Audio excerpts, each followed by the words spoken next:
একটা রিক্সাওয়ালা ডেলি 2-4টা গালি, 2-4 ডজন গালি খাওয়া ব্যতীত বাড়িতে ফিরে না।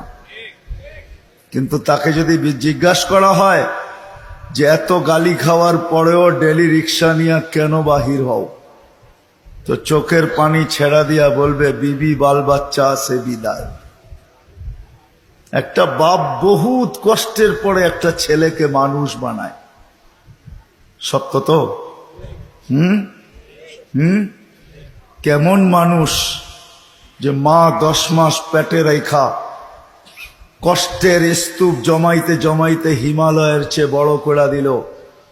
একটা বাপ সন্তানের পিছে খাটতে খাটতে খাটতে খাটতে নিজেকে বৃদ্ধ করে দিল, যৌবনটা হারায়া দিল।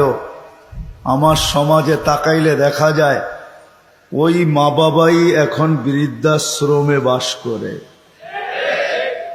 বলেন এটা কেমন মানুষ?